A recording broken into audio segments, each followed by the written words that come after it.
Le préavis de grève déposé par les collectifs des fédérations des transporteurs routiers et chauffeurs routiers sur la table du ministère en charge du travail le 17 avril dernier comprend 4 points de revendication. Le premier point, c'est la gestion de la fin du mandat du CMTR. Le CMTR est un établissement public à caractère professionnel qui a comme tutelle le ministère des Transports. C'est un mandat de 5 ans.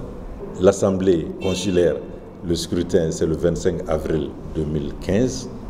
Et le 16 décembre 2017, ils ont mis le bureau en place.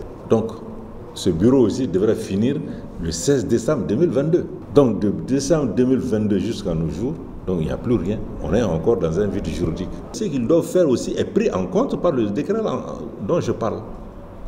Ce décret, en son article 25, dit qu'au cas où, si on ne parvenait pas à tenir les élections dans les délais légaux, donc le ministre est autorisé à prendre un arrêté pour mettre un collège transitoire. La synergie des syndicats exige également la réhabilitation du droit de traversée routière et la restitution des fonds détournés, ainsi que la suppression des vignettes automobiles. Le deuxième point, c'est la gestion des fonds du droit de traversée routière. Le droit de traversée routière est un mécanisme qui a été mis en place pour favoriser et faciliter le travail des transporteurs. Il y avait 2 avantages essentiels dedans.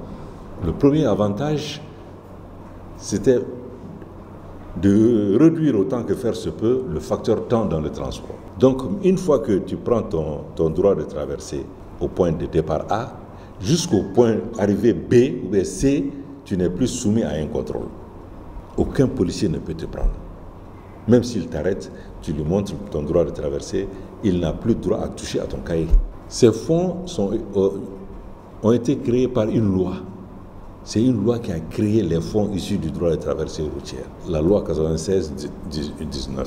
C'est-à-dire qu'il y a les 25% qui sont réservés pour les transporteurs, 25% pour la gendarmerie et les forces de sécurité qui sont là pour donner les droits dans le poste de contrôle, et les 50% étaient destinés pour l'entretien des routes et les infrastructures. Mais tous ces postes-là ont bénéficié de leur argent. Mais les transporteurs n'ont jamais pu bénéficier des 25% qui leur sont alloués.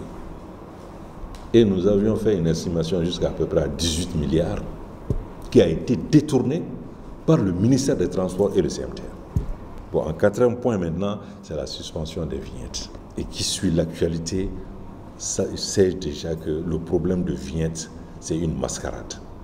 Si l'État veut effectivement profiter des vignettes, ils doivent imputer les vignettes sur le carburant.